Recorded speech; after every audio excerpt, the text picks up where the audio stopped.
Welcome to 95 news. ప్రతిక్షణం ప్రజాక్షేమం కోసం బులెటిన్ల ముందుగా హెడ్లైన్స్ చూద్దాం.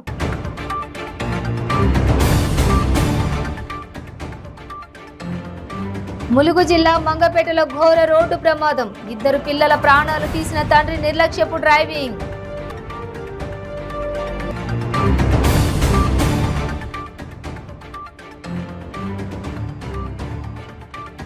ఖమ్మం జిల్లాలో రోడ్డు ప్రమాదం. నాయకన్గూడెం వద్ద అదుపు తప్పి ట్రావెల్ బస్సు బోల్తా.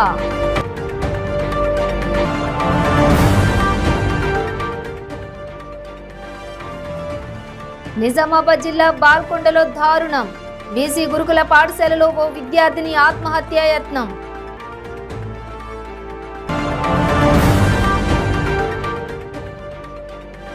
శంషాబాద్ ఎయిర్పోర్టులో బంగారం స్వాధీనం. దుబాయ్ నుంచి వచ్చిన ప్రయాణికుడు పౌడర్ గా చేసి తరలిస్తుండగా పట్టుకున్న అధికారులు. డీటెయిల్స్ చూస్తే తండ్రి నిర్లక్ష్యపు డ్రైవింగ్ వల్ల 2 పిల్లలు మరణించారు. ములుగు జిల్లా మంగపేటలో సురేష్ అనే వ్యక్తి తన భార్య, కొడుకు, కూతురును బైక్ పై ఎక్కించుకుని వేగంగా బస్సుకు ఎదురుగా వెళ్లాడు. బస్సు వచ్చేది చూసుకోకుండా ముందుకు వెళ్లడంతో బస్సు ఢీకొట్టింది. దీంతో కూతురు, కుమారుడు అక్కడికక్కడే మరణించారు. ఈ ప్రమాదంలో భార్యాభర్తలు కూడా తీవ్రంగా గాయపడ్డారు. ట్రాఫిక్ రూల్స్ పాటించకుంటే ఇలాంటి ప్రమాదాలు జరుగుతాయని ఆర్టీసీ ఎండీ సజ్జన ట్వీట్ చేశారు.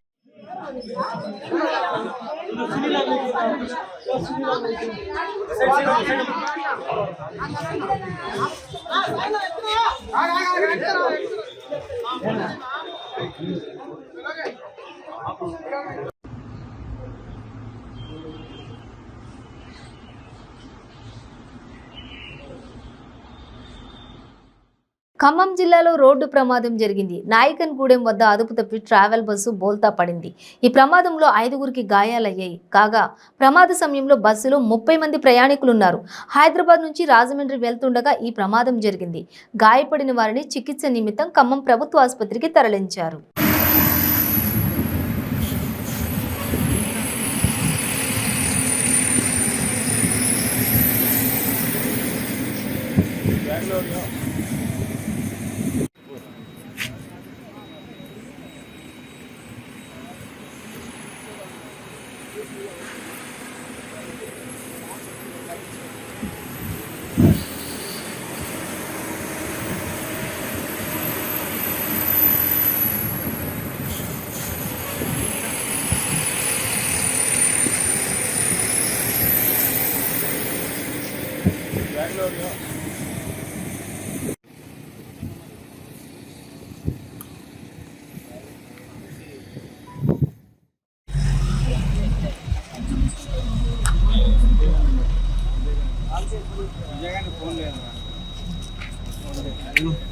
పక్కదర్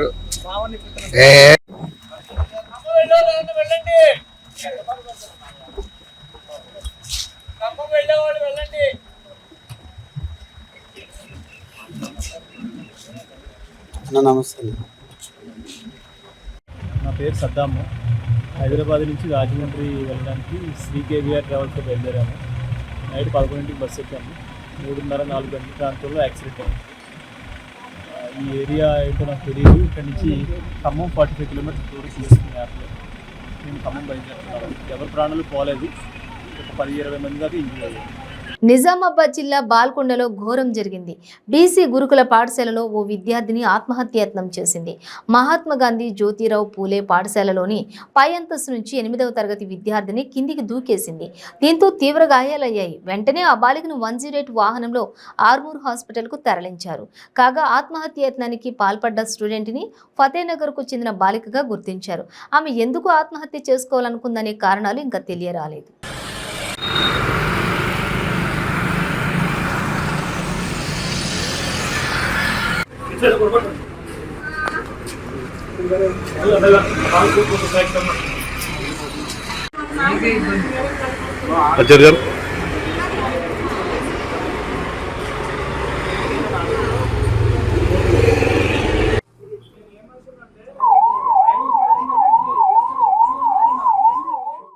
శంషాబాద్లోని రాజీవ్ గాంధీ అంతర్జాతీయ విమానాశ్రయంలో కస్టమ్స్ ఇద్దరు వ్యక్తులు పెద్ద ఎత్తున బంగారం అక్రమంగా తరలిస్తుండగా పట్టుకున్నారు. దుబాయ్ నుంచి హైదరాబాద్కు చేరిన ఓ ప్రయాణికుడిపై అనుమానం వచ్చిన అధికారులు అతన్ని క్షుణ్ణంగా పరిశీలించారు. ఈ తనిఖీలలో ప్లాస్టిక్ బాక్స్తో పాటు పిల్లల పాల మిక్స్ లాంటిది కనిపించింది. దాన్ని పరిశీలించగా పౌడర్ రూపంలో ఉన్న బంగారంగా తేలింది. ఎవరూ గుర్తుపట్టకుండా ఉండేలా బంగారాన్ని పౌడర్గా చేసి తరలిస్తున్నట్లుగా అధికారులు గుర్తించారు.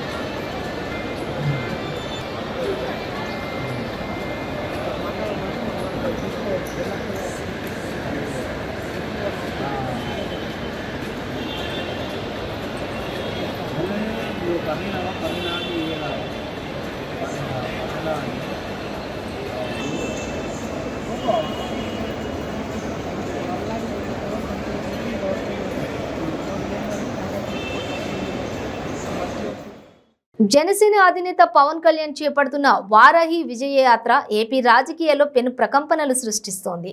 కత్తిపూడి, పిఠాపురం బహిరంగ సభల్లో పవన్ చేసిన వ్యాఖ్యలు సంచలనంగా మారాయి. ముఖ్యంగా వైసీపీ ప్రభుత్వాన్ని సీఎం జగన్ ని టార్గెట్ చేసుకుని పవన్ కళ్యాణ్ చేసిన ఆరోపణలు వైసీపీ వర్సెస్ జనసేన అన్నట్టు ఏపీ రాజకీయ ముఖ చిత్రాన్ని మార్చేశాయి. ఈ క్రమంలో పవన్ చేస్తున్న ఆరోపణలకు వైసీపీ ప్రజాప్రతినిధులు తమదైన శైలిలో కౌంటర్లు ఇస్తున్నారు.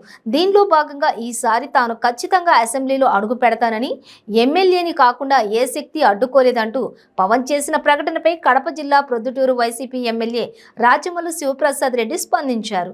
పవన్ ను తాను అడ్డుకుంటానని తేల్చి చెప్పారు. ధైర్యం ఉంటే ప్రొద్దుటూరు నియోజకవర్గంలో తనపై పోటీ చేయాలంటూ సవాల్ విసిరారు. అంతేకాదు పవన్ కళ్యాణ్ అసెంబ్లీ గేట్ తాకనివ్వకుండా ఆపగలిగే శక్తి తనకే ఉందని సవాల్ విసిరారు. పవన్ కళ్యాణ్ నిలకడలేని రాజకీయాలు చేస్తున్నట్లు రాచమల్లు శివప్రసాద్ రెడ్డి సంచలన వ్యాఖ్యలు చేశారు. ప్రజలందరూ అర్థం చేసుకోవాలా, నవ్వొచ్చే మాట సమాధానం చెప్పాలా. ఈసారి ఎవరు ఆపుతారో చూస్తా, శాసనసభలో అడుగు పెడతా, ఎమ్మెల్యేనైతా.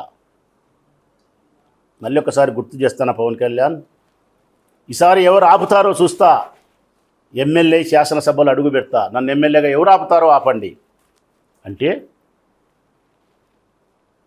ఈసారి సీఎం అయి తీరుతా, నన్ను ఎవరు ఆపుతారో ఆపండి అని అనడం లేను. ఎమ్మెల్యే అయితే ఎవరు ఆపుతారో ఆపండి అంటున్నావు. అంటే అర్థం,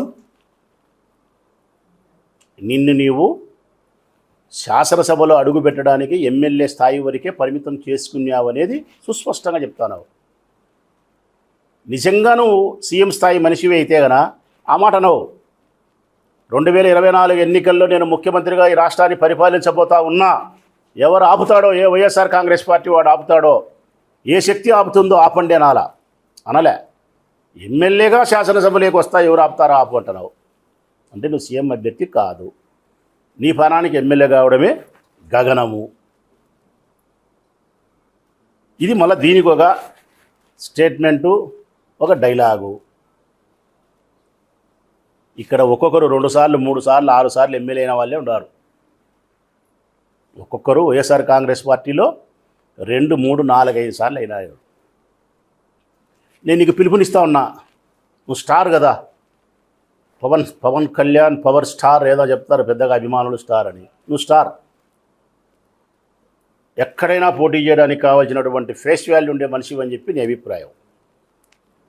నిన్ను అసెంబ్లీలోకి రాకుండా అడ్డుకునేదానికి నీకు ధైర్యం ఉంటే ప్రొద్దుటూరులో పోటీ చేయి, నేను ఆహ్వానిస్తా ఉన్నా. నువ్వు ప్రొద్దుటూరులో పోటీ చేయి. నిన్ను అసెంబ్లీకి రాకుండా ఆపగలిగిన శక్తి రాచమల్లె తయారవుతాడు. నేను ఆపుతాను నిన్ను. నిజంగా నువ్వు స్టార్ అయితే 175 నియోజకవర్గాల్లో ఎక్కడైనా నీకు పోటీ చేయగలిగిన సామర్థ్యమే కానీ నీ ముఖానికి కనుక ఉంటే, విలువ ఉంటే, నువ్వు ప్రొద్దుటూరు వచ్చి కంటెస్ట్ చేయమని చెప్పి సాదరంగా ఆహ్వానిస్తా ఉన్నా. వైఎస్ఆర్ కాంగ్రెస్ పార్టీ జెండా కింద రాచమల్లు పోటీ చేస్తాడు. నిన్ను అసెంబ్లీలోకి రానీడు. నిన్ను అసెంబ్లీలోకే రానియను, నువ్వు పోటీ చేయి ప్రొద్దుటూరులో. వైఎస్ఆర్ కాంగ్రెస్ పార్టీ జెండా గొడుగు నీళ్లలో మేము ఎవ్వరం పోటీ చేసినా నీ మీద గెలుస్తాం. నిన్ను మనస్ఫూర్తిగా ప్రొద్దుటూరులో పోటీ చేయమని ఆహ్వానిస్తా ఉన్నా. నిన్ను అసెంబ్లీలోకి రాకుండా ఇక్కడి నుంచి అడ్డుకుంటుంది వైఎస్ఆర్ కాంగ్రెస్ పార్టీ జెండా అని చెప్పి ధైర్యంగా నీకు చెప్తానా, ఆహ్వానిస్తానా. 175 సీట్లలో పోటీ చేయని నీవు సీఎం అభ్యర్థికి అర్హుడు కాదు. 10 రోజుల ముందు సీఎం అభ్యర్థి, 10 రోజుల తర్వాత సీఎం అభ్యర్థిని కాదని చెప్పుకుంటే నీవు స్థిరమైన అభిప్రాయం కలిగిన వాని కాదు, చంచలమైన మనస్తత్వం. నువ్వు రాజకీయాలకే అన్ఫిట్. సీఎంగా నన్ను ఎట్లా ఆపుతారని చెప్పాల్సిన వానివి ఎమ్మెల్యేగా చెప్తానావంటే నీ బలం ఏందో నువ్వు తెలుసుకున్నావని అర్థమవుతా ఉంది. 3. 4వది, ఇక్కడి నుంచి పోటీ చేయమని పిలుస్తా ఉన్నా నేను. ఆత్మకూరు నియోజకవర్గ కేంద్రంలో Atmakur development forum MGR foundation ద్వారా నిర్మించిన ఎంజీఆర్ మున్సిపల్ బస్టాండ్ నిర్మాణం పూర్తయి ఈ నెల 23న ప్రారంభోత్సవం జరగనుందని, అందరం సమిష్టిగా ఈ బస్టాండ్ ప్రారంభోత్సవ కార్యక్రమాన్ని విజయవంతం చేద్దామని నెల్లూరు ఆత్మకూరు నియోజకవర్గ శాసనసభ్యులు మేకపాటి విక్రమ్ రెడ్డి పేర్కొన్నారు. నెల్లూరులోని మేకపాటి క్యాంపు కార్యాలయంలో బస్టాండ్ ప్రారంభోత్సవ ఏర్పాట్లపై ప్రజాప్రతినిధులు, నాయకులు, అధికారులతో సమావేశం నిర్వహించారు. ఈ సందర్భంగా ఆయన మాట్లాడుతూ, దివంగత మంత్రి మేకపాటి గౌతమ్ రెడ్డి ఆత్మకూరు నియోజకవర్గం కేంద్రంలోని సర్వాంగ సుందరంగా నిర్మించాలనుకున్న మున్సిపల్ బస్టాండ్ ఆయన హఠాన్మరణంతో నిలిచిపోయిందని, తమ సొంత నిధులతో MGR foundation Atmakur development forum ద్వారా నిర్మించేందుకు పూనుకున్న విషయం అందరికీ తెలిసిందే అన్నారు. ఈరోజు ముఖ్యంగా ప్రెస్ కాన్ఫరెన్స్ ఎందుకు కండక్ట్ చేస్తున్నామంటే, ఒక 2 రోజుల ముందర మన నారా లోకేష్ గారు పాదయాత్ర ఆత్మకూరులో ఎంటర్ అయ్యి ఒక 3 రోజులు వచ్చి యువగలం అని చెప్పేసి కార్యక్రమం పెట్టి ఆత్మకూరులో మర్రిపాడు సైడ్ నుంచి ఎంటర్ అయ్యి ఒక 2 రోజులు అడవి ప్రాంతంలోనే ఉండి మళ్ళీ రైట్ టర్న్ తీసుకొని వెళ్ళిపోయారు. పోకముందు ఒక బహిరంగ సభ అని చెప్పి పెట్టడం కూడా జరిగింది. మామూలుగా అయితే మాకు అలవాటు లేదు, ఎందుకంటే ఎవరి గురించి మాట్లాడడం కానీ లేకపోతే కామెంట్లు చేయడం కానీ మా పని మేము చూసుకుంటాను. కానీ ఆ సభ కండక్ట్ చేసి మన ప్రభుత్వం మీద, నా మీద, మా కార్యకర్తల మీద, నాయకుల మీద లేనిపోని విమర్శలు చేయడం, అలిగేషన్స్ చేయడం జరిగింది.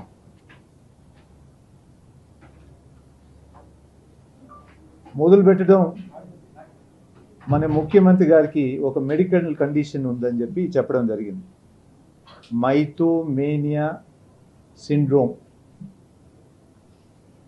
దాని తర్వాత నాకు కూడా నిజంగా దాని గురించి తెలీదు, ఆయన చెప్పడం బట్టి మనం కూడా గూగుల్లో చూసామన్నమాట. మైథోమేనియా సిండ్రోమ్ అనేది ఏంది, దాని అర్థం అనేది. మైథోమేనియా సిండ్రోమ్ అంటే కొన్ని మనుషులకి లేనిది ఉన్నట్టు చూపించడం, ఉండేది లేనట్టు చూపించడం, అదే పదే పదే చెప్పి వాళ్ళు కూడా సొంతంగా నమ్మేస్తారనమాట. అంటే వాళ్ళు చెప్పే అబద్ధాలు వాళ్ళే నమ్మేస్తారు.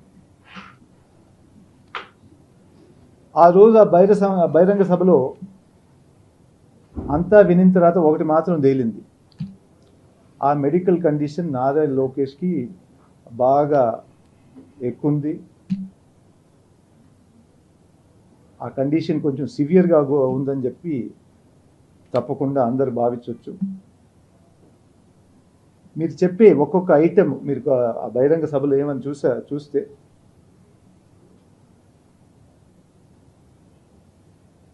ఆత్మకూరులో ఇప్పుడు దాకా అసలు ఏం జరగలేదంట, అభివృద్ధి అసలు ఏం జరగలేదంట, హై లెవెల్ కెనాల్ పనులు ఎప్పుడో మొదలుపెట్టినా కానీ మన ప్రభుత్వం చేయలేదంట. దాని తర్వాత ఇక్కడ పెద్ద ఎత్తు అవినీతి జరుగుతుందంట. అవన్నీ చెప్పడంలో మీరు ఇంకోటి నోటీస్ చేస్తే ఆయన ఒక పేపర్ స్క్రిప్ట్లా పెట్టుకొని ఎవరో రాసున్నారు, ఆయన చదువుతూ ఉన్నారనమాట. అసలు ఆ రోజు రావడం కూడా ఒక రోజు రాత్రిపూట వచ్చి 2వ రోజు అక్కడే ఉంటూ మళ్ళీ 3వ రోజు ఒక రైట్ టర్న్ తీసుకొని వెంకటగిరి వెళ్ళిపోయారు. చుట్టుపక్కల ప్రాంతాలను మేము కూడా ఆ రోజు గడప గడప ప్రోగ్రామ్ చేస్తున్నాం కాబట్టి కొన్ని విషయాలు మాకు కూడా తెలవడం జరిగింది. మనిషికి 500 రూపాయలు, కొంచెం మందు అంటే సారాయి, కొంచెం ఫుడ్ ఐటమ్స్ ఇవన్నీ ప్యాక్ చేసి ప్రతి ఊరు నుంచి కొంచెం మొబిలైజ్ చేయమని చెప్పేసి ఆదేశాలు వచ్చాయన్నమాట వాళ్ళందరికీ. యువగలం కొంచెం బాగా చూపించాలని చెప్పేసి. ఎంత చేసినా కానీ ప్రజలు ఆయన చూడడానికి అయితే పోలేదు. అది మీరందరూ గమనించారు. కానీ నేనైతే చెప్పడం జరిగింది, మీరు పోయి రండి ఒకసారి, మన ప్రభుత్వం ఏం చేస్తుందో ఒకసారి వాళ్ళకి తెలియపరచండి. ఎందుకంటే ఈ పాటికి మన లోకేష్ గారు 1600 కిలోమీటర్లు పాదయాత్ర చేస్తున్నారు. ఇన్ని కిలోమీటర్లు పాదయాత్ర చేసిన తర్వాత మేనిఫెస్టో అని డ్రాఫ్ట్ మేనిఫెస్టోని ఒకటి తయారు చేశారు. ఆ డ్రాఫ్ట్ మేనిఫెస్టోలో ఉండేదంతా ఐటమ్స్ వచ్చి మన ప్రభుత్వం చేసే ఐటమ్స్. అంటే ఎంత అబద్ధాలు చెప్పినా కానీ మేనిఫెస్టోలో మాత్రం మన ఐటెంలే పెట్టారు వాళ్ళు. అది ఫస్ట్ మీరు గమనించండి.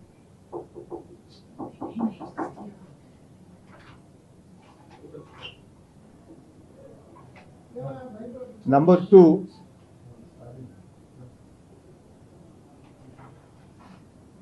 ఇవన్నీ జరుగుతూ ఉంటే మళ్ళీ ఒక క్యాండిడేట్గా ఇక్కడ అనౌన్స్ చేయడం జరిగింది. అంటే ఇక్కడ ఆనం రామనారాయణ గారు అక్కడ స్టేజ్ మీద ఉంటూ యువగలంకు సపోర్ట్ ఇస్తూ మళ్ళీ ఆత్మకూరు గురించి ఏదో అలిగేషన్స్ కానీ విమర్శలు చేయడం జరిగింది. ముందుగా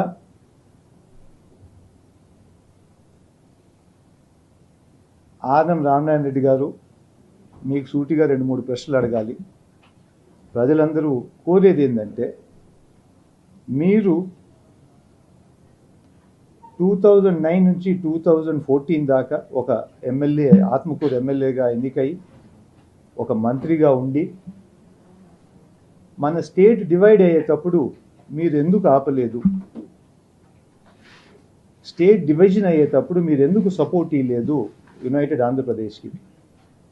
5 సంవత్సరాలు మీరు మినిస్టర్గా ఉండి ఒక మంచి పొజిషన్లో ఉండి 5 కోట్ల ప్రజలకి అన్యాయం జరుగుతూ ఉంటే ఆ రోజు మీరు ఎందుకు యాక్షన్ తీసుకోలేదు? లాస్ట్ 1 సెకండ్ ముందన్నా రిజైన్ ఎందుకు చేయలేదు? మనకి స్పెషల్ కేటగిరీ స్టేటస్ దానికోసం కూడా పోట్లాడలేదు. ఆ రోజు ఇన్ని మంది 5 కోట్ల మంది అన్యాయం జరుగుతుంటే మీరు గమ్మునుండి ఓన్లీ ఒక మంత్రి పదవి కోసం ఆ రోజు 5 కోట్ల మందిని మోసం చేసి మళ్ళీ ఈరోజు ఆత్మకూరుకు వచ్చి ఆత్మకూరు అభివృద్ధి అంతా ఆయన చేసినట్టు, ఆయనకి మంచి ఎథిక్స్ ఉన్నట్టు, మిగతా వాళ్ళందరూ ఇక్కడ ఆయన మళ్ళీ నమ్మాలని చెప్పి స్పీచ్ ఇవ్వడం జరిగింది. దాని తర్వాత ఇంకా 2-3 ఐటమ్స్ చెప్పారనమాట. మీరందరూ కొంచెం గమనిస్తే, ఫస్ట్ వచ్చి ఆయన 2 రోడ్లు ఇక్కడ పూర్తి చేశాడంట. ఆ 2 రోడ్లు చూస్తే నేషనల్ హైవేస్. అవి నార్మల్గా ఏంటంటే సెంట్రల్ గవర్నమెంట్ కంప్లీట్ చేస్తుంది, ఆయన చేశారని చెప్పడం చెప్పారు. నంబర్ 2, హై లెవెల్ కెనాల్ గురించి కూడా మాట్లాడారు. హై లెవెల్ కెనాల్ మీకు అందరికీ కొంచెం గుర్తు చేసుకుంటే 2009 మేనిఫెస్టోలో రాజమోహన్ రెడ్డి గారు అప్పుడు టైంలో నర్సరావుపేట ఎంపీగా ఉంటూ వెలుగొండ ప్రాజెక్ట్ జరిగేటప్పుడు మెట్ట ప్రాంతం మన మరిపాడికి ఆ ఉదయగిరి ప్రాంతానికి నీళ్లు రావు వెలుగొండ వల్ల, అందుకు సోమశిల నుంచే తీసుకోవాలని చెప్పేసి అప్పుడు హై లెవెల్ కెనాలు ఐడియా సృష్టించారు. అప్పుడు వైఎస్ఆర్ ముఖ్యమంత్రిగా ఉంటూ సోమయాజులు గారికి చెప్పి మేనిఫెస్టోలో పెట్టి హై లెవెల్ కెనాల్ని అప్పుడు ప్రారంభించారు. టెండర్ జరగడం 2012లో జరిగింది. 2014 కల్లా వర్క్స్ గ్రౌండ్ చేశారు.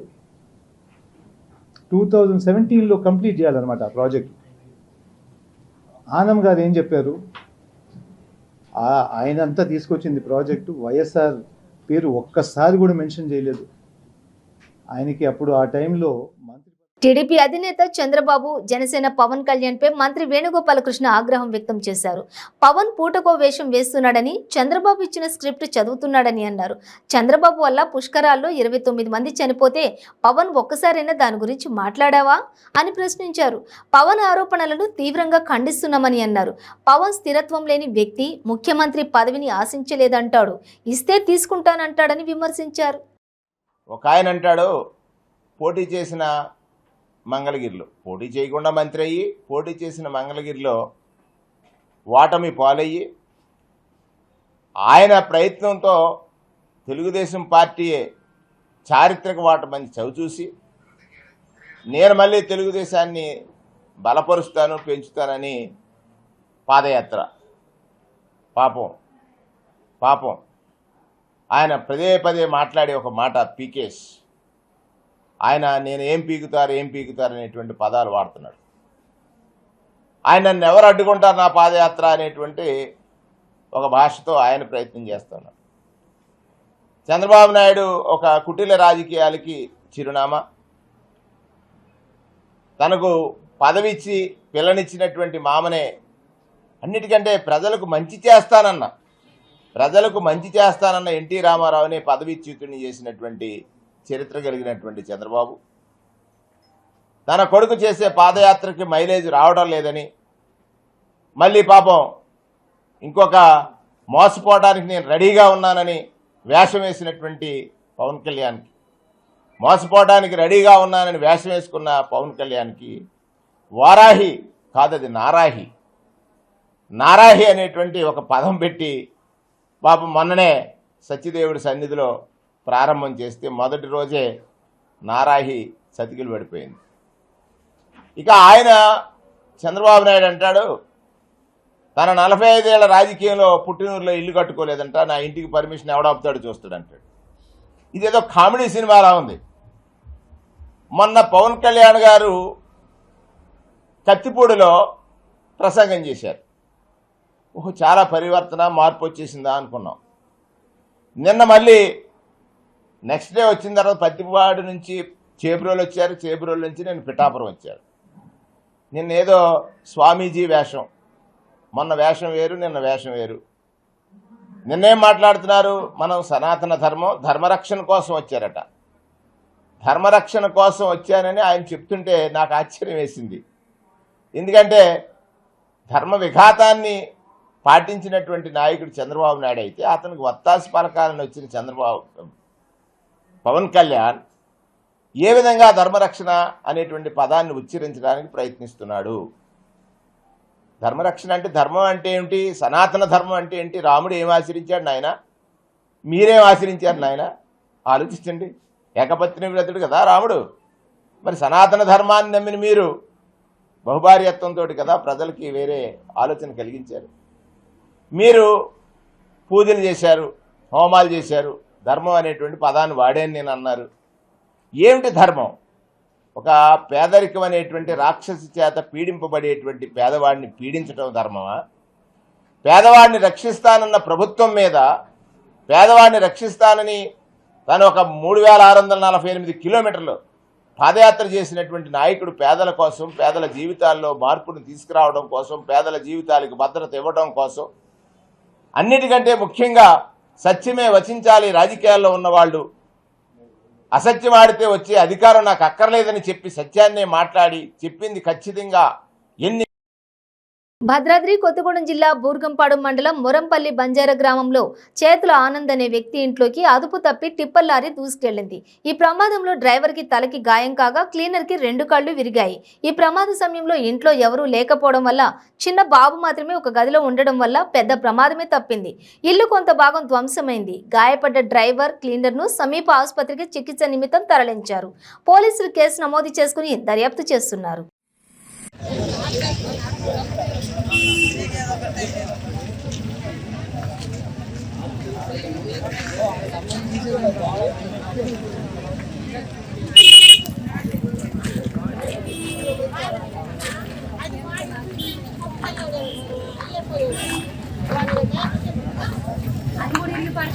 అమ్మాయి గుర్తుకొచ్చాడు మాటలా కాబట్టి అది లేకపోతే వెళ్ళిపోయింది.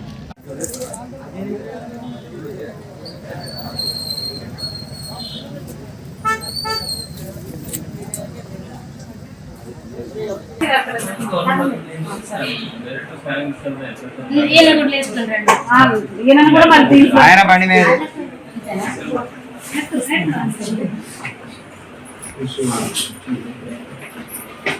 ఇక డ్రైవర్కి మాత్రం సిలిండర్ బాగాలేనా ఆనందాల అబ్బాయి దగ్గరికి వెళ్ళి ఆగింది.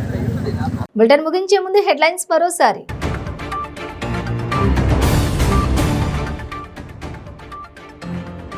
ములుగు జిల్లా మంగపేటలో ఘోర రోడ్డు ప్రమాదం. 2 పిల్లల ప్రాణాలు తీసిన తండ్రి నిర్లక్ష్యపు డ్రైవింగ్.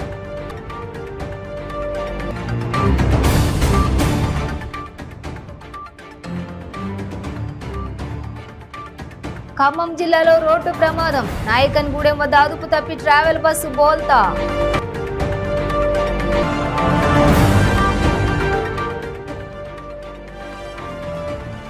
నిజామాబాద్ జిల్లా బాల్కొండలో దారుణం. బీసీ గురుకుల పాఠశాలలో ఓ విద్యార్థిని ఆత్మహత్యాయత్నం.